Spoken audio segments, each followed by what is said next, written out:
Welcome to the Final Whistle podcast here on Radio Hibs. My name's James Delaney. No Daniel Watterson this week. Rumours abound that he's away teaching Ryan Porteous how to do a proper knee slide. I'm joined to look back on what was a thrilling encounter at Easter Road, Hibernian winning 5-3 against Kilmarnock. An absolutely spectacular game of football. Before we get to the actual show, let's remind ourselves of the action with Cliff Pike and Keith Reid. Ambrose, short for Whittaker, back for Ambrose. Edge of the 18-yard box, Effie Ambrose does well, finds Allen. Allen, chance here, plays it into the path of Canberry, back for Allen. Can he get the shot away? Scott Allen, he does, and Scott Allen opens the scoring, and that was brilliant between Allen and Canberry, and it was Canberry's strength, Keith, that held that ball up. Scott Allen somehow managed to dig the ball out from between his 2 feet and buries it in the far corner, and after 29 minutes it's Hibs 1, Killy 0. Jordan Jones now for Killy. Ambrose stands in his path, flicked in by Jones. Boyd surely had to be offside. He looked about a yard offside there, Chris Boyd, as that ball was played in. Midway inside the Killy half on this near side, drifts in field, finds John McGinn. Decent ball in for Stephen Whittaker, he's in there, it's a great finish! What a finish from Stephen Whittaker, and what a ball from John McGinn! Jones gets past the Nigerian, ball's cut back, it's in the back of the net from Stuart Finlay. Be picked up outside the 18-yard box by Martin Boyle. Drifts inwards, finds McGinn, chips the ball in. MacLaren on his own, and he scores! Jamie MacLaren! Edge of the 6-yard box, brings the ball down, buries it beyond Fassan in the far corner. Allen through for Canberry, chance here, can Canberry finish? He does! 4-2 Hibs. Boyd is over this one, Keith, and we know Boyd can hit a free kick. He can, yeah, so this is something the ball, and Ophir Marchand will be wary of. Boyd goes for it right-footed, it's in the back of the net.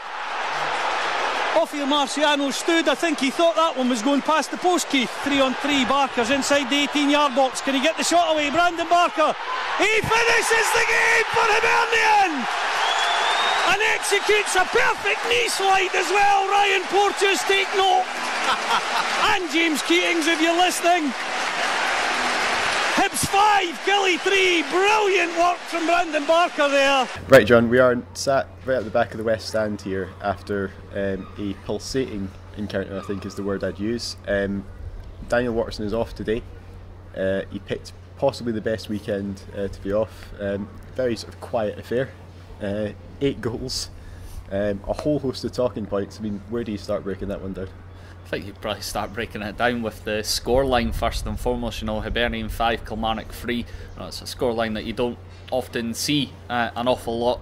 You know, it's all points down to a game where both teams were ready, willing, and more than able to try and get themselves in front, to do anything to get in front. It was a case of attacks were on top. You know, it was a little bit spicy at times with some of the challenges that were flying in. Both teams trying everything in their power to win. Some of the goals were fantastic. You know, special mention there for Chris Boyd's free kick that made it 4-3. Probably left an awful lot of sweat dripping off the brows of many Hibs fans around Easter Road Stadium and around the world who were listening in on Hibs TV. But you know, Hibs were fantastic today in an attacking sense. And you know, while the game maybe did look a little bit in doubt after that Chris Boyd free kick to haul Kilmarnock back into the game, you know, we managed to keep our composure really well to get that 5th goal from Brandon Barker at the end. It's a tremendous run, kept himself composed, then he waited until the opportune moment to fire in that 5th goal for Hibs to put us 2 ahead. You know, it's just that absolutely staggering that you're thinking that you can score 4 goals at home and still not be 100% certain of victory, because Kilmarnock were doing an awful lot of pressing at that point too. And that's it. I think one of the criticisms this season of this Hibs team, you know, if there have been any, is that at times we haven't scored enough goals. Today we were forced to score enough goals. We put 5 past a very good Kilmarnock team, which I can't think of any other side who's done that this season. No, I don't think there's many since Steve Clarke came in. In any case, I think at the start of the season, Kilmarnock were absolutely, and I don't use this word lightly, but were absolutely rotten. You know, they were getting rolled over by teams in matches. But since Steve Clarke's come in, you know, they've been really steely and resolute at the back. I think that's been a bit of a hallmark of their game as well. Actually, you know, they score early and they manage to get game's done and dusted pretty early on. They'll maybe score 1 or 2 early doors, and they'll be able to hold on for the victory because they've got that sort of resoluteness at the back. And I think we just exposed them today. I think when you look back on it, they've lost 5 times since Steve Clarke came in.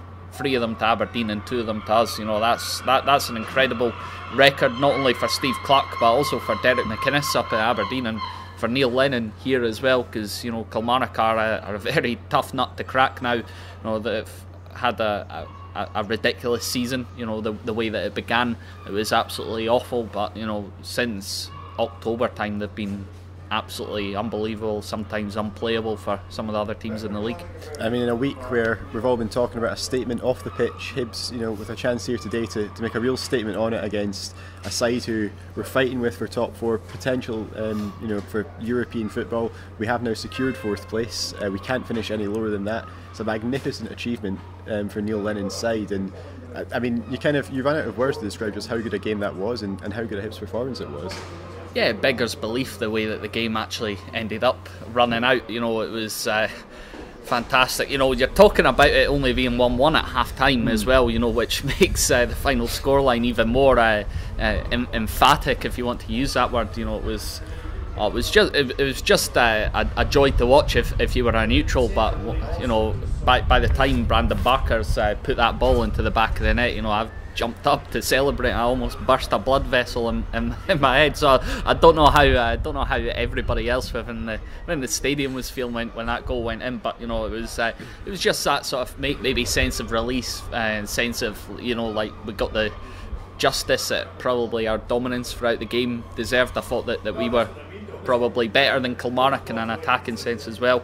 I just want to go back. You were mentioning about the criticism of the fact that we don't score enough goals. That's 5 goals today, and I believe it was 5 different goal scorers as well. So I don't think it's that big an issue. I think in terms of league goals, we've got Flo Canberry. I think that's his 7th goal now, and before that Anthony Stokes was on 7 as well. And they're our joint top league goal scorers, but we're getting goals coming from throughout everyone. You're looking at Scott Allen, obviously on target today. Brandon Barker on target today as well. I think the players are now all starting to sort of chip in with the goals. There's not an over reliance on some players now that maybe there previously was in the past few seasons, and I think that probably owes down to the fact of the style of play that Neil Lennon's imposed on the side. Yeah, I mean, let's try and break down this game. Starting 11, it's 2 changes for Hibs. Dylan McGeoch out through injury. He has I think it's an eye socket injury, some kind of facial injury. Anyway, I think there was some discussion about he might play wearing a mask. It was obviously just weighing up the risk for Neil Lennon. It's not one that he wanted to take. Danny Swanson drops out on the bench. Darren McGregor comes back into the starting 11 after his short spell out through injury. Scott Allen's back. Couldn't play last week against Celtic, his parent club, and Stephen Whittaker moving from defence into midfield this afternoon. It's a strong Hibs team. It's disappointing to see Dylan McGeoch out, especially considering the form he's been in. But obviously, like I say, it's just it's a bit of risk management, I think, from Neil Lennon. Yeah, I think he's probably made the sensible call in the end. We've got 3 more massive games to go, including an Edinburgh derby against a 6th place side. As part of that, Hearts maybe haven't been the best since the split fixtures began. Of course, losing the last 2 matches, not really looking up to much in a forward sense, but you just know that come the derby time they're going to be all guns blazing, wanting to end the season on a high. Their home ground, of course. So I think Neil Lennon has made the sensible decision, and maybe resting Dylan McGeoch, just waiting to see what's what. I'm not sure about the ins and outs of the injury of Dylan McGeoch. I know that there was a little bit of chat about him maybe wearing a mask, but I think the sensible decision was to just let him take it easy, because there's no point in putting him into this game and then he maybe picks up an injury against Kilmarnock and then ends up missing out the last 3 matches of the season. We go away up to Aberdeen next week. Dylan might feature in that game, and you're thinking to yourself, do you know what, that's probably going to be our most important game in terms of the next few matches, because in terms of goal difference, if we beat Aberdeen, then we go above them. So I think that's probably coming into Neil Lennon's thinking. In terms of the other changes, you're looking at Danny Swanson, of course, dropping out. I think he can maybe count himself unfortunate, but Scott Allen, he's just a fantastic footballer. Is he better than Danny Swanson? On this performance, you would probably say yes. That's not to say that Danny isn't a technically gifted footballer. I think he is, but he just offers something completely different to what Scott Allen offers and what Scott Allen brings to this side. I think that Neil Lennon's decisions have been largely vindicated. I think Kilmarnock, they did chuck everything at us in that second half whenever they were going forward. Would Dylan McGeoch have made a difference as opposed to Stephen Whittaker? Probably not, but he maybe would have seen us get our foot on the ball a little bit more, because that's just the type of player that he is. But I think Stephen Whittaker probably offered us a little bit more strength and resilience in terms of the midfield battle. So I would say that Neil Lennon has been largely vindicated for the decisions that he has obviously made today. And you can point to the final result as part of that. We got 3 points against what is a very good Kilmarnock side, and what was a little bit of a rip-roaring game as well.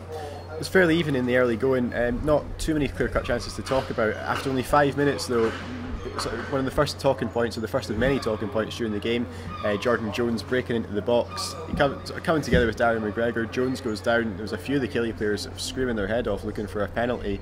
Obviously, we're a little bit far away from it. We haven't seen the replay back yet, but it was it was the first major decision that Don Robertson had to make today. And do you think he got it right? Yeah, I think he got it right. I'm just casting my mind back to that because that's a whole heap of action ago. It seems like that maybe happened last week, the way that everything happened on the park. But I do believe he got it right. I think Jordan Jones went down a little bit too easily. I'm gonna steer clear of calling him a diver, but he did go down with next to no contact from Darren McGregor. I know Darren's strong, but he's not strong enough to bump you over with his shorts. So, I think Don Robertson has made the correct decision there. I think Jones maybe could have stayed on his feet and put Darren under a little bit more pressure, but I think he's obviously chosen the wrong decision to go down there. And I think Don Robertson in this instance got the call correct.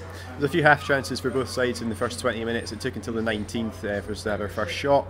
Scott Allen with a nice little 1-2 with Florian Canberry. Shot goes down low. Fazan makes a good save. At the other end, Chris Boyd has a header which is straight at Ophir Marciano, but in an almost eerie foreshadowing there with those two chances, because 28 minutes, Scott Allen does play a 1-2 with Florian Canberry. This time he gets in the box, and this time he finishes it right in the bottom corner to give us the lead. Yeah, it was a little bit of a slow burner in terms of getting shots away on goal. Leo Fazan making the first save in the 19th minute from Scott Allen, as you say, a little bit of foreshadowing there. It was a really well worked move for the goal for Hibs. Scott Allen moving forward with the ball, and it was a fantastic pass. A fantastic return pass, from Flo into the path of Scotty Allen. I thought he maybe took it a little bit too wide, but it was tremendous technique just to lift that ball over Fazan and into the top corner. Scott Allen, maybe a little criticism of him is the fact that he doesn't score an awful lot, but especially for an attacking midfielder. But he's now got 2 goals for him since returning on loan. Played his first game for us in February, so that's 2 goals in a couple of months. That you're more than happy with that, considering that over the course of the whole season John McGinn's got 6. So I think it is a good return, and I think Scott Allen and Flo Canberry, it was just a fantastic, well-worked move that led to that goal. And Scott, he does have fantastic finishing ability. We saw him a few times. It's maybe been an issue with confidence in coming back into the team. We saw him a few times in the second half take shots on from range. He obviously scores a fantastic goal here against Hearts in the season. He does have that ability to add goals to his game. It's just, at times it kind of feels like he tries to overplay it a little bit too much in the final third. I would probably disagree with that. I think, Scott, he does what he does best, and that's pick up the ball in an attacking move, and he'll slow the play down and he'll wait to see what runs as it happens. And when I say slow the play down, I think what I'm getting at is that he doesn't like hold the ball up or anything like that. He gets the ball and everything around him just seems to go in that sort of slow motion sense. He sees the runs from the attackers and from the wingers that maybe other players on our side maybe don't, and I think that's his real strong attribute. Maybe he could do with adding a couple more goals into his game, and we're maybe seeing that in the loan spell here from Celtic. He maybe didn't score an awful lot for us first time round when he was here under Alan Stubbs, but I think now you can be happy with a couple of goals that he scored. But that's not what he brings to the side. Before today he had 3 assists, which put him joint top, I believe it was, for us. That's just of course in the league only for us. And today's assisted at least another 2. Yeah. It's just fantastic. A really good return from Scott. I'm sure he's loving every single minute. In fact, he said that in his press conference before today's game, and I'm sure he loved every single minute that he was on the park in this game as well, because he certainly seemed it. Yeah, certainly, it looks like he's enjoying himself, and we obviously get the benefit of him enjoying himself on the pitch and putting in performances like he did today that were just fantastic. And like I say, he gives us the lead after 28 minutes. It lasts for about 3 or 4 minutes, and Kilmarnock do get the equaliser. Chris Boyd, with the Chris Boydiest of all Chris Boyd goals, standing in the 6-yard box, gets a header from close range after, to be fair, great ball in by Jordan Jones. Maybe a slight question of offside. Again, we haven't seen the replay back yet. There's a couple of people suggesting that Lewis Stevenson's maybe is playing him on. What was your take on it, looking at it from our angle? I would probably say that it was a difficult one for us to see. Of course, where our seats are at the back of the West Stand, we're not in line with the 6-yard box. So you probably are looking towards the linesman and thinking, has he made the right decision? Has he not? I think it's one that's maybe debatable. You've got to give the linesman the benefit of the doubt. From our perspective, maybe the supporters sat in the sections down towards the famous 5 stand in the east and the west maybe had a better view of it, had a better sight line than us. Maybe they're sitting at home listening to this and thinking that we're just spouting utter tripe, which, to be fair, we probably could be, because that's how close a decision it was. At all. But as you say, Chris Boyd, he just scored a goal that Chris Boyd has been scoring his whole career in Scotland. Getting on to the end off a cross from close range and bundling the ball home.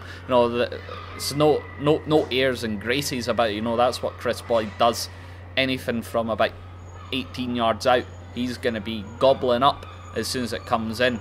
And he spoke to you at half time on air on Hibs TV, and I said that he's not the most mobile, but what he does best is he's able to drift into the space that's vacated by defenders who maybe don't pick him up, and he finds that space really well, and he's obviously done that this afternoon and punished us in the first half. It's a fairly even contest for the rest of the half. Darren McGregor and Jamie MacLaren both had headers well held by Leo Fazan, and then right at the end of the half, Darren McGregor has one cleared off the line. I think it's O'Donnell who gets back on the line. I'm not 100% sure. It looks like Scott Allen's overrun the ball. He gets it back across goal. McGregor's header is well cleared. We spoke about it at half time. We've had 2 draws against Kilmarnock this season. Here 1-1 in, I believe, December, and just a couple of months ago through at Rugby Park in a 2-2 game, which again was another terrific contest. It felt that this was going to be very along the same lines, a very even game. Both sides going for it definitely, but perhaps cancelling each other out. Obviously, we didn't know then the kind of madness that would ensue in the second half. But looking at that game at half time, were you worried at all that we maybe just weren't going to get over the line? A little bit. Probably that does come creeping into your mind when you consider the fact that Kilmarnock have been in a really rich vein of form. They've not dropped an awful lot of points since October. But no, I think that even though you're talking about the chances there and how it was an even first half, it was even in terms of the score line and maybe the saves that the goalkeepers had to make. But I think that in a forward sense we had an awful lot more of the ball than Kilmarnock. We were getting into the final third an awful lot more, putting their defence under a lot more pressure, and Kilmarnock were just resolute, and they were strong at the back and were able to repel the ball an awful lot whenever we got forward. And I think that's maybe sort of what had a lot of people thinking that maybe we could go on and get a result, that we could go on and get all 3 points, because even though we did surrender the lead maybe a little bit cheaply, and Kilmarnock had a couple of opportunities themselves, but I think that, you know, in terms of where the ball lay for a majority of the game, especially the first half, it was always sort of in our half. We were pushing forward, and Kilmarnock were just content with trying to hit us on the break, and I think that that's maybe given an awful lot of people the belief that we were able to go out there and finish off the job and get 3 points. So 3 points in the bag for Hibs today. Let's hear the thoughts of Neil Lennon. Neil, that was a fabulous game of football between two teams playing the game the right way, and we came out on the right end of the result. Yeah, delighted. You know, it was a great game and two teams going for the win, and very exciting. Delighted we got 5, not done that before in my time, and 5 different goal scorers as well, so very, very pleased. It's one of those things that you like seeing the goals shared about. You've got goals coming from all areas of the team. The opposition doesn't know where they're going to come from. And the quality goals as well. You know, we've worked the first goal's great player from Scotty and Flo, great finish. Second goal, I think, is a brilliant goal, brilliant ball from John, and a wonderful finish from Stephen, who I thought had a superb game in midfield for us today.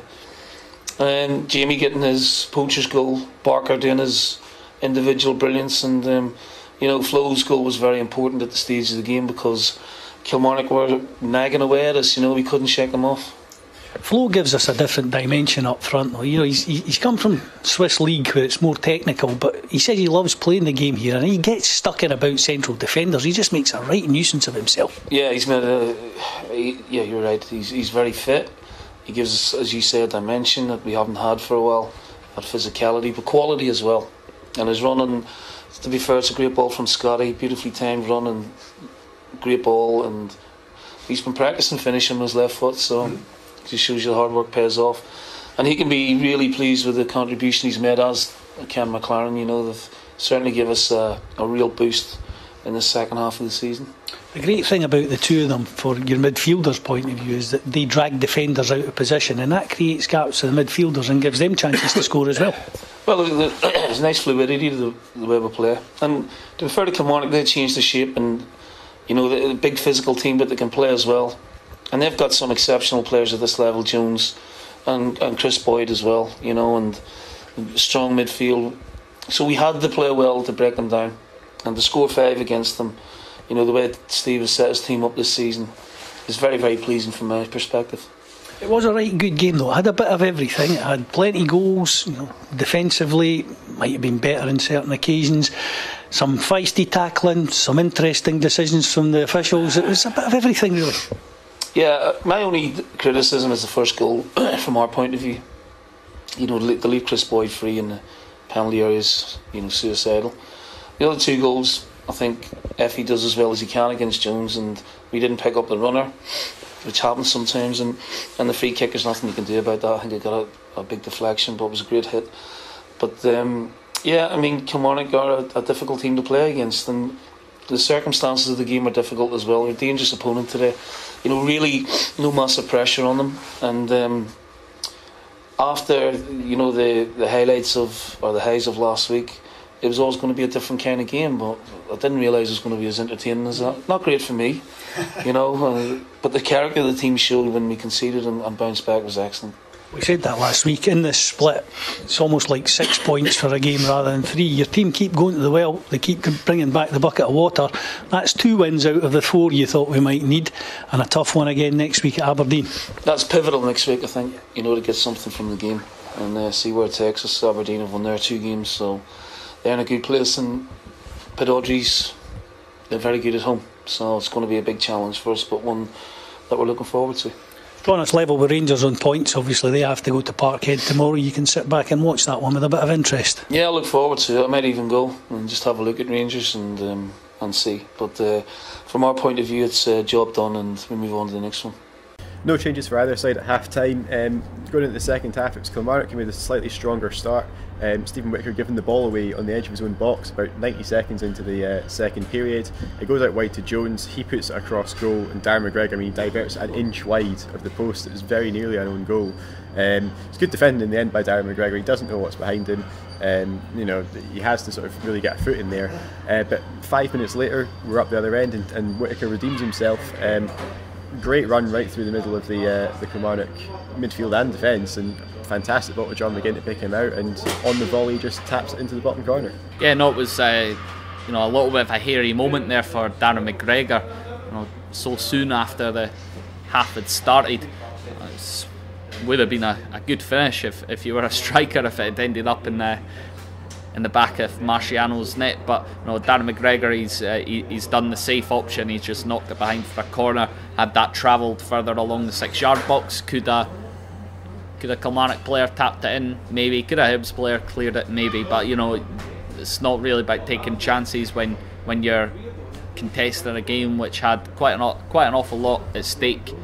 We needed the 3 points to keep in touch with Aberdeen in second place, and of course Rangers in third place. So I think Darren McGregor's chosen the safe option. But going forward, it's a fantastic ball in for Stephen Whittaker, and I'll tell you what, he's finished that with all the composure that you'd expect from a striker like Chris Boyd, probably. Actually, it's a fantastic ball in on a sixpence, and it's a fantastic volley across Fazan and into the far corner. He was left helpless with it. Fantastic hit from Stephen Whittaker. We know he's got that sort of ability to strike a ball, but I didn't know that he could take one on the volley quite like he did. It was fantastic. A great bit of play from the side as well, leading up to the goal, and it was I would probably say quite a well-deserved goal as well. There's something me and Daniel have touched on this show before, is where does Stephen Whittaker's future lie in this Hibs team? And we've talked about him being utilised as defensive midfielder, as making those runs from deep, and he's shown definitely with the past few games that he does have that ability, and he is obviously a very experienced player. Yeah, he can fit into a whole number of different positions. He can of course play right back or left back. Let's not forget that. Last game against Celtic, he played at the right hand side of a back three. This game, coming in and filling in for Dylan McGeoch. So he can play anywhere, and I think that's why Neil Lennon was quite desperate to sort of get that deal done and dusted and over the line. He adds that bit of experience, top flight experience as well in Scotland, European experience, international experience into our squad. When you do look at our squad, we've got a good few experienced players, but none with the experience that Stephen Whittaker's got. Of course, he knows the club inside and out as well. Still holds a deep fondness for the club, and I think his performances this season have maybe at the start when he was playing through injury. Maybe a few fans were kind of thinking, really, is this who we've brought back? But no, I think since the turn of the year, since he's been back to full fitness, been fantastic. He's been a really great asset to have. Even beforehand, he's a good player to have in and around the dressing room. He can talk to the younger players, and he can talk to the experienced players as well. He's just a fantastic footballer. Where does his future lie? Well, it lies here, thankfully. Yeah, it's fantastic to see him back in the squad and back playing well too. And that was on 53 minutes. He gives us the 2-1 lead. A few minutes later, Kilmarnock get a really good chance to equalise. Jordan Jones crossing for Chris Boyd again. This time he heads straight out off here Marciano, who gathers pretty easily. Chris Boyd got his usual friendly welcome from the Easter Road faithful. But 3 minutes after that, Killie level do pull it back to 2-2. Stuart Finlay with a fantastic finish for a centre back, passed off here Marciano.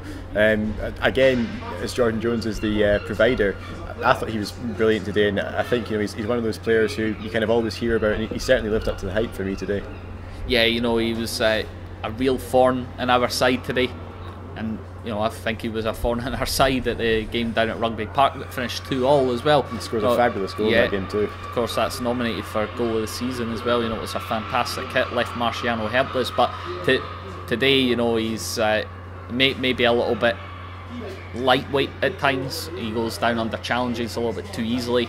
Maybe a little bit of hot-headedness about him as well. When something doesn't go his way, he can maybe get a little bit petulant.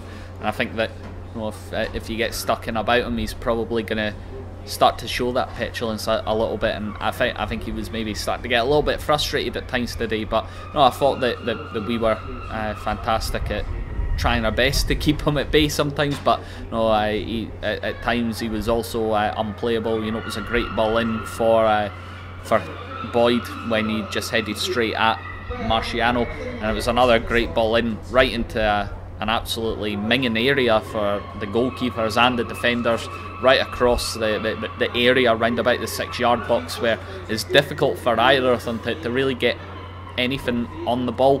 If a defender hits it, he's maybe going to knock it into his own goal. Goalkeeper can't come for it, because if a defender maybe gets a touch on the ball, loops over him, an attacker gets a touch on the ball, loops over him. It's right there in that sort of the no man's land. I'm steering clear of using the cliche corridor of uncertainty, but I'm now going to use it because it's right into the corridor of uncertainty. It's a fantastic crossing, and Stuart Findlay, quite what he was doing so far up the pitch as a centre half to finish like that. As anyone's guess, but I don't think Steve Clark and the Kilmarnock fans were complaining too much, because it was a really good finish. And I think at that point you are maybe starting to think, like, this is a dogged and resilient Kilmarnock side. That obviously coming after right on the hour mark, but Kilmarnock only level for about 3 minutes. Jamie MacLaren putting us 3-2 ahead. Corner comes in, I think it's a Scott Allen corner. Kilmarnock don't clear it. It comes back out to John McGinn. He puts it back in the box. MacLaren looks a little bit off balance when he finishes it, but does really well to get it into the bottom corner, and suddenly the game's flipped again, and now we're back ahead. Yeah, I think MacLaren done what MacLaren does best, and that's just make himself a bit of a nuisance in and around the box. Kilmarnock maybe will be disappointed that they've not cleared the lines properly. The ball's come back to John McGinn, and it's a great ball in, again, right down through that area of uncertainty. I'm not saying corridor of uncertainty again, James. It's always a step right. Yep. But it's right in that area again where the defenders are struggling, and Leo Fazan's going to be struggling to come out and get it. MacLaren off balance, but he does really well with the finish. He maybe steers it in with maybe his toe or his studs. He was definitely stretching out that right leg, but in doing so he's also tucked it right into the corner. It bounced a couple of times before going in, but that's right in an area where it's next to impossible for a goalkeeper to make a save if he's standing flat-footed waiting on it going one way. So I think Jamie MacLaren deserves an awful lot of credit for that. He's done incredibly well to be able to steer the ball home, considering the pressure that he was under and the fact that he's off balance and not caught it with a traditional goal scoring part of your foot. Yeah, and I mean, it seems after every single game that we play, there's the calls to get Jamie MacLaren on the plane. I'm sure, with a goal last week against Celtic and a goal this week against Kilmarnock, and a fantastic performance to go along with it, if there are any of the Socceroos staff watching this game, and I'm sure they will be, it's only going to do wonders for his cause to get a place in that squad for Russia this summer. Bert van Marek, he's probably watching Jamie MacLaren, or you'd hope that he's watching Jamie MacLaren, because I think he's been fantastic since he's come in here. He's scored goals at vital times, but not only his goals, but he's running at defenders, he's putting them under pressure, making them clear the ball out for throw-ins. He's helping to bring us up the pitch. We talk about Flo Canberry helping us up the pitch by bringing the ball into play, into his feet, and holding it up for a midfielder to come and gather it. But Jamie MacLaren does it in a different way. He runs at a defender, just makes himself a nuisance, makes himself really busy, and doesn't give them a moment's peace on the ball. And he makes them clear it out for throw-ins, or maybe look to clear the ball, but instead it goes to a Hibs player. He does it in unconventional ways. He's not a target man, he's not a hold-up man, but he's a real busybody. And Australia could probably do with a striker like that when they're going into a World Cup. Someone who won't give up the ghost easily. He's got a really good mental resilience. He's brave as well on the ball, and he scores goals too. He talking about him scoring goals at crunch moments for us, penalty at Ibrox, putting us 1-0 up against Celtic, killing the game off against Hearts as well, and then scoring, of course, here as well on top of his goal against his goal against Partick Thistle as well, just before the turn of the month, when March into April. He's scoring at pivotal moments for us in crucial games. He's not scoring against small teams. It's not like he's scoring against Montrose or Albion Rovers, no offence to them, but he's scoring against some of the best teams in this league and some of the big matches that we're playing in. And I think Bert van Marwijk, I think it would be an incredible decision to not call up one of your informed strikers for a World Cup squad. And congratulations to Montrose, who became Scottish League 2 champions today. Yes, congratulations to Montrose. Congratulations to United as well. They won League 1.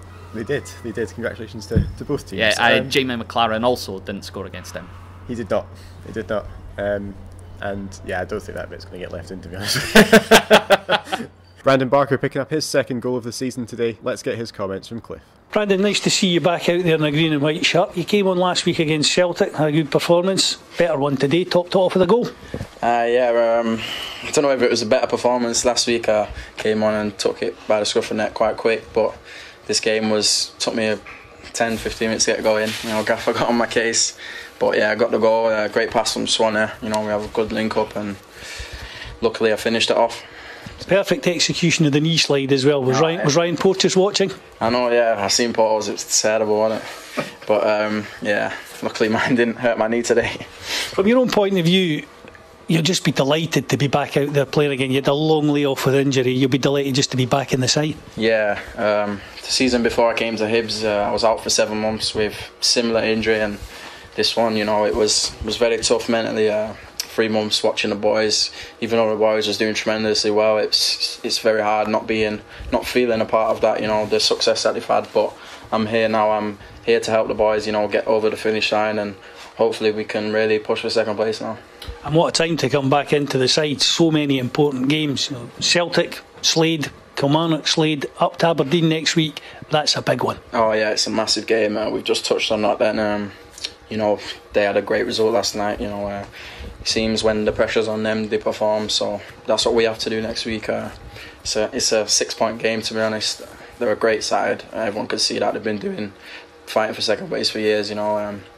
We're just coming in the mixer now, and hopefully, we're the underdogs. We're not gonna be jaded by that, but we're looking forward to it. I'm buzzing for the game. I'm sure that the boys are buzzing for the game. We just can't wait. Yeah.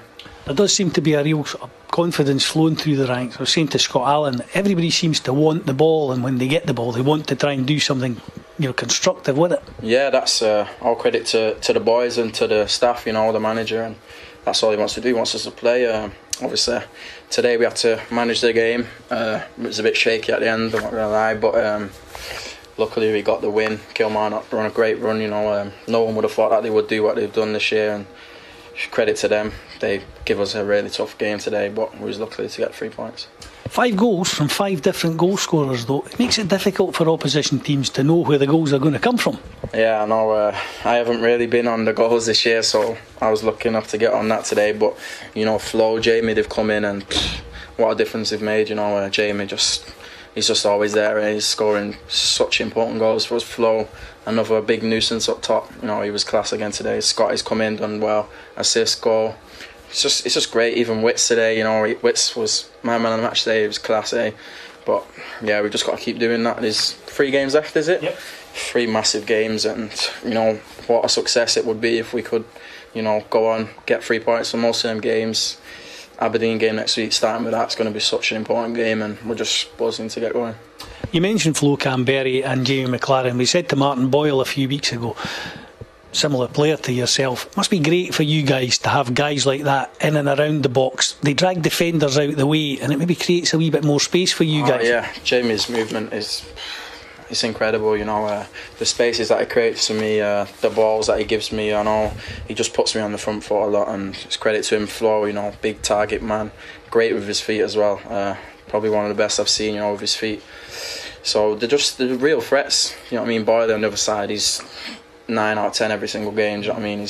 He's coming on wonders. He's had a great year. But yeah, them two, they've made a real difference, especially for me and him. But we're playing well together, and we just want to keep it going to the end of the season. And from your own point of view, obviously, we know you're on loan from Manchester City. You go back down there at the end of the season. Any thoughts ahead for next season as yet, or not even thought that far ahead? No, my first thought is just to finish off here, enjoy the rest of my football, then enjoy my summer. But I have to say thank you to Hibs. It's been unbelievable for me. I had a really hard, difficult season last year, and I wasn't really happy and stuff. And this year I've been happy. Obviously my injury layoff didn't help a bit, but I've loved it here. Honestly, it's been incredible here. Sure, the fans have loved watching you play as well, but as you say, 3 massive games still to come. We're thinking back to this time last season. You're playing against teams like Queen of the South and these types of sides, Morton, what have you. No disrespect to them, but games still to come against Aberdeen, Hearts and Rangers. You can't really ask for much more than that. No, you definitely can't. Aberdeen, Rangers, they're the ones that we're chasing at the minute. We're the underdogs, and we're gonna push them as much as we can. I'm sure that they'll be happy that we're pushing them. They're getting better, we're getting better. Obviously, the Hearts game takes care of itself. It's a massive derby. Even if we wasn't in the race or anything, we have to try and win that game. For the fans, for the pride and stuff. But yeah, we're gonna chase it till the end, and hopefully we can do it. At this point, the game is sort of turning on its head. Hibs look like they're going to have another chance to go 4-2 ahead. Flo Canberry breaking into the box, goes down under the challenge of a Kilmarnock defender. I must admit, I don't know who it was. I think it was Kirk Broadfoot. I'm not 100% sure. Sorry, Kirk, if you're listening. He goes over. There seems to be a second where Don Robertson gives the penalty. Then he goes over to his assistant. They have a little bit of a chat, and suddenly it's been given the other way. Or not given the other way. It goes as an uncontested drop ball. No penalty given. Understandably, the Easter Road faithful not particularly pleased about that decision, but right in your eyes? Was the end decision right? No, but felt a hand in his back and he's just gone down. No, is it a penalty? No. Is it an uncontested drop ball? No. But I think Don Robertson, whatever decision, whether it was a penalty or the uncontested drop ball, he made a pig's ear off it. He's not done himself any favours. Steve Clark complaining about him at half time, had to spend the second half watching the game from the director's box as well. Would have got a better view up there though, but I don't think he would have been overly happy at having a better view. He obviously wanted to be down on the touchline helping his team out. I think Don Robertson, maybe there was scope for improvement, and I'll just leave it at that when I'm talking about the referee. Obviously, club official, don't want to get in trouble, but I think he maybe hasn't made the correct decision there. I think as somebody who spends his entire game in the stand anyway, the next step for you is sitting out in the car park trying to watch it from there if you get reprimanded by the SFA. But we'll leave that there just in case there is any fear of reprisal. 5 minutes after that, Florian Canberry is celebrating. He does make it 4-2. One day in my life I hope to find something that I love just as much as Scott Allen loves a reverse through ball. He does try and play it a lot. This one comes off. It's a fabulous pass and a great finish by Flo Canberry. Yeah, the way that he's just threaded the ball through, an incredibly tight space. It's just like, I don't know. I'm just running out of superlatives to describe Scott Allen and his play. Just incredible the way that he's picked out the run from Canberry, and inch perfect pass. The weight on it was absolutely fantastic as well. Canberry doesn't need to break his stride. Just takes one touch and slots it beneath. Fazan keeps his cool, puts it through his legs as well. Cool as you like. Swiss are supposed to be a little bit neutral, but he was positively on fire today himself. But it was just a fantastic goal. Really well worked from our perspective. Maybe Kilmarnock are kicking themselves at letting Flo run off them or not closing down Scott quick enough. But if I was a Kilmarnock defender, I would have just been stood off admiring Scott Allen today, and that range of passing. It was fantastic. That for me was probably my favourite goal of the game. Just the way that everything worked out. It was just a fantastic finish. And a fabulous goal there by Flo Canberry, but 5 minutes later, not great for fans of a nervous disposition. Kilmarnock get a free kick. We talked about Don Robertson and Jordan Jones maybe going down a little bit easily already in this show. I think it's him that goes over for this one. Chris Boyd steps up to it. We already talked about Chris Boyd scoring the most Chris Boyd goal he's ever scored in this game. This was probably the polar opposite of that. I mean, he absolutely shells it right into the top corner and off the post from about 25 yards. It's a fabulous strike. There were a few people in the home end that I heard applauding it, and rightly so. Fantastic goal, but again, it makes it 4-3. It's squeaky bum time, to use that old cliche, with 10 minutes to go, and it's a Kilmarnock side that just won't go away. First and foremost, I just want to say I don't think it was a free kick. Jones has gone down really easily. I don't think he's even touched. I think that he has maybe conned the referee a little bit. I was disappointed to see it given, but let's take nothing away from Chris Boyd. You're saying it's a polar opposite of a Chris Boyd goal, but I seem to remember him scoring a few goals like that back in his heyday at Rangers, when he weighed like half a stone lighter than what he is now.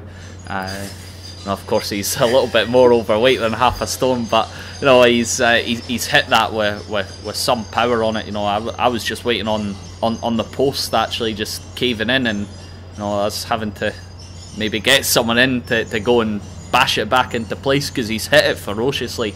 Ophir Marciano, I've got no idea. Like, probably could have looked like he was diving for it, but yeah. It's definitely unsavable. So I think he probably was right in not expending his energy. It looks like he's seen it late as well. It's coming over that wall. It's coming over at pace. It's a fantastic hit. Yeah, it's kissed the post on its way in, right in the top corner.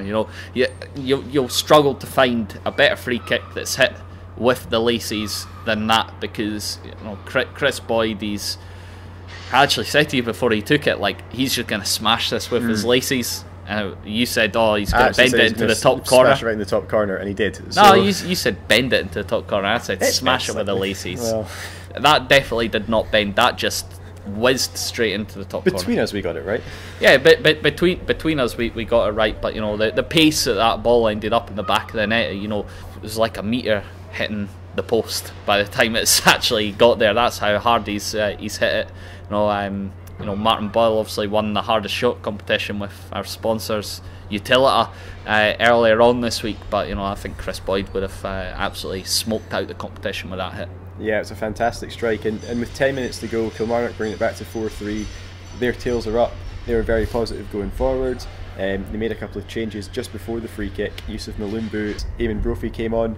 Malumbu, I thought in the game at Rugby Park earlier this season, was absolutely fantastic. I thought he looked like one of the best midfielders possibly in the league.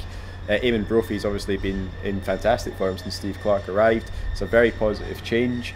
With 2 minutes to go, it did look for a brief second like it had paid off. I think it is Brophy who actually gets a little bit of space on the edge of the box. Good shot, well saved by Marciano. In the end, Jordan Jones almost falls over it, and I think it actually ends up going in off Stephen Whittaker. The Kilmarnock fans over to our right, rightly going absolutely crazy, but denied by the offside flag, much to the delight of the home fans here. Was the right decision made? I don't know, and we've not seen a replay of it, so we can't say for certain. I think the ball did definitely hit off a Hibs defender on its way in, but I also think it did hit a Kilmarnock striker beforehand. Whether they were offside or not, I don't know. I haven't seen the replay back, but you've got to give the officials the benefit of the doubt if they've seen it that way. Have they had the best game today? No, probably not. It's not been by any stretch of the imagination the game of their lives. They've made a few decisions incorrectly. Can Kilmarnock feel hard done by for it? Yes, probably, if we're sat here and talking about it maybe being contentious for it being disallowed, but let's not kid ourselves. If it was the wrong decision, then we're not really going to be crying over any spilt milk regarding it. We'll be more than happy, because we've maybe been on the receiving end of poor decisions, but today I think that with that goal, if it was an incorrect decision to disallow it, then I believe that we've been the beneficiaries of it. And, that's been long overdue. Of course, we got the rub of the green against Partick, and maybe we might have got the rub of the green today as well with that. I think that the way that decisions have gone against us in big matches, you're instantly thinking back to Tynecastle, David Bates's handball for Rangers when we ended up losing 2-1. You're talking about points dropped there, and in the end you're talking about points gained for us here at a crucial juncture of the season. Yeah, and at that point the board goes up. It's shown 3 minutes added time. Obviously everybody in the stadium's on edge. Kilmarnock are herring forward, going for that point. We're trying to hold out. We get a little break of the ball. Brandon Barker's come on as a substitute for Jamie MacLaren earlier in the half. Great to see Brandon back in the squad as it was last week. He gets sort of a half break of the ball from some good work from Danny Swanson in midfield. Slaloms through 2 or 3 Kilmarnock defenders, and it's a hugely composed finish. He's got Fazan coming out, he's got another Kilmarnock defender back on the line. He just slots it right into the bottom corner to make it 5-3, and you could hear the sort of palpable sense of relief around Easter Road, I think, when that hit the back of the net. Yeah, and I could feel it coming out my mouth and out my entire body, because when that hit the back of the net, I was probably one of the most relieved people in the stadium. It was a fantastic run from Brandon. We saw last week against Celtic when he came off the bench what a difference he makes. He's got the pace and he's got the skill. He's able to turn away from defenders. He's maybe a little bit work needs done with his crossing and things like that. But today, let's make no bones about it, he did make a massive difference. When he picked up that ball, he only had one thought on his mind, and that was to just run at the Kilmarnock defence. They were low in numbers because they were pushing men forward, looking to try to get that equalising goal. But after he skipped by a couple of players, and he's got Fazan coming at him, and he's got 2 Kilmarnock defenders sort of closing in on him as well. He's only got a really small gap to aim for. It's almost like when Luke Skywalker blows up the Death Star. He's just got that really small little exhaust pipe to aim for, and he's hit it. And he's Brandon Barker. He's done that fantastically today. He's managed to just put it right into the bit where Fazan's unable to get to it. And I think everybody in the stadium really appreciated that moment, other than the Kilmarnock supporters to our right hand side in the away stand, and of course the Kilmarnock bench. But it was a fantastic run from him, and a really cool, calm, composed finish. I wondered how long it was going to be before we got the first Star Wars reference in. It's longer than I expected, to be honest. And I mean, seconds after that, the final whistle goes. I am going to go out on a limb here, and I don't think it's going to be that unpopular an opinion, and say that's possibly the game of the season for me. Yeah, I think so, in terms of everything that had on offer. You're talking about disallowed goals, penalty decisions overturned. Steve Clark getting sent to the stands, 8 goals, fantastic free kick from Chris Boyd, really well worked goals from us. It was a fantastic game for a neutral. If you're off a nervous disposition and you support Hibs, probably not. If you're off a nervous disposition and support Kilmarnock, then definitely not. Especially the way that the game ended up petering out for them. It was just a fantastic game of football. Is there scope for improvement from us? Yes. In terms of how we obviously defend when teams flood forward against us. I'm sure Neil Lennon's picked up on that. I'm sure that will be worked on ahead of the Aberdeen game coming up on Saturday.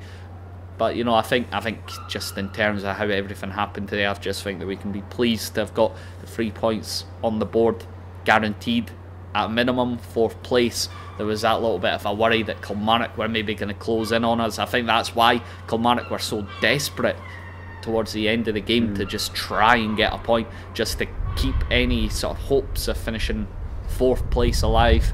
Because that of course gives you that potential for European football, depending on the result of the Scottish Cup final. I think that's what Kilmarnock were really eager for, and I think that they've maybe just been a little bit too gallant going forward, and they've obviously ended up paying the price for it.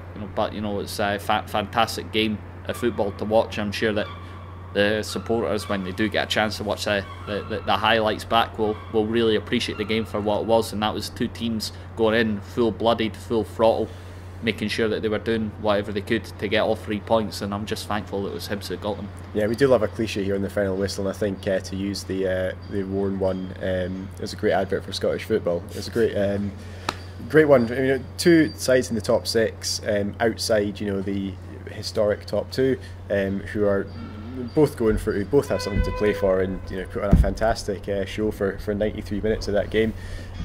Obviously now for Hibs the focus moves to what is potentially our biggest game of the season next week.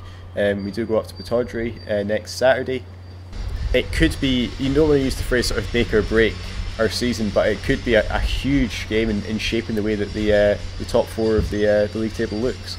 Yeah, as I said towards the start of the podcast, Aberdeen's goal difference isn't that much better than ours. So if we win, we go above them on goal difference, and I think that's important for our players to obviously acknowledge and remember. I think it is pivotal that we do get the 3 points in that game. Especially if Rangers have lost against Celtic. Of course, we're speaking before that game, which takes place on a Sunday. Aberdeen, they have looked good since in the two post-split fixtures. Granted, one of the games was against Hearts. Also, I think Hearts maybe didn't really look up to much in the game on Friday night. But Aberdeen, they've got good players, and they'll make us pay in the way that Kilmarnock obviously have done this afternoon in terms of scoring 3 goals. That's why I think we need to work on our defensive issues, which seems bizarre saying that because we usually are pretty defensively sound as well. But it was a great game of football this afternoon, and I'm sure that the players will be taking an awful lot of confidence going into the game against Aberdeen up north. It will be a difficult game. Let's make no bones about that. But this is a squad that are rolling a bit like a juggernaut. It's really difficult to sort of knock them off their stride. Unbeaten since Celtic beat us back in January as well. It's a fantastic run of matches. We're well deserving off finishing, I would say, second or third. I think that if we finish fourth, we can feel hard done by, especially with the points total that we've got now. You're looking at it. Would that have secured third place maybe 5 seasons ago? Yeah, it probably would have done. It probably wouldn't have been too far away from being enough to secure you second place either. But this race is definitely going right down to the wire, and we can do ourselves a massive favour by beating Derek McInnes's side on Saturday. It's got a fantastic game of football. Hibs winning 5-3, but right good entertainment for everyone that was at Easter Road today. Yeah, it was enjoyable to be playing at times, to be honest, when we were winning. Sun out, proper game of football. Both teams going at it, and we've got the 3 points, which we set out to do before the game and get them any way possible. But to put on a show like that and score some great goals, it was a bonus. You started off the scoring spree yourself. Flo Canberry did well to get the ball back. It looked from the commentary position and you almost got it stuck under your feet. You somehow managed to dig it out and poke it past the keeper. I've dug the bad pass out back for Flo and managed to put it away. We want to add more goals, and that's 2 in I think the space of a month, so long may it continue. And you returned the favour to him when he scored the 4th one? Yeah, well, I think that was the one that kind of settled us, and then you think it was going to be plain sailing for there, but they managed to get one back, and then Brandon at the end, a special goal, and I think that shows the depth that we've got. You're 4-2 up with 78 minutes on the clock. We said in commentary, still don't think this game's finished yet. There can be more goals than this. We gave away a free kick. We know Chris Boyd can hit them. It was some finish to make it 4-3. Yeah, well, I think it went off Boyler's hand, to be honest. In fact, I think Boyler said that, so he's dangerous for there, and he's had a great season, and fair play to Kilmarnock. They keep going. We knew questions would be asked of us, but we've got the 3 points and 5 goals, and we're very happy. The manager said before the split that he felt we needed to win at least 4 out of the 5 to make sure we could try and finish second. That's 2 out of 2 so far, but the big one next week will be Aberdeen at Pittodrie. That's probably pivotal to the season. Yeah, Aberdeen, we got up there To be fair, I don't think we fear anybody at this moment. The way we are playing, they'll be fearing us, and we're really looking forward to it. There seems to be a real confidence flowing through the ranks at the moment, Scott. Everybody looks comfortable on the ball. Everybody wants the ball. The crowd are getting right behind you. You said in your pre-match interview yesterday that you're loving being back here. Is that part of it? You know, the fans getting behind the team, the atmosphere around the place is just brilliant at the moment. Yeah, I think from top to bottom, the clubs, the atmosphere in the club's been different class since I came in. Even the young team, they've went and done the cup double, and that's a massive achievement in itself as well. And I think it's just it's contagious for the club just now, and as I said, long may it continue. And I'm told that earlier on today you became the latest recruit to HSL, Hibernian Supporters Limited. What was your thinking behind joining up there? Obviously the way I went away the last time, I thought it was nice to give something back, and I said I've just signed there, so I'm buying into it like a lot of the boys in the team, and hopefully it's a good thing for the club.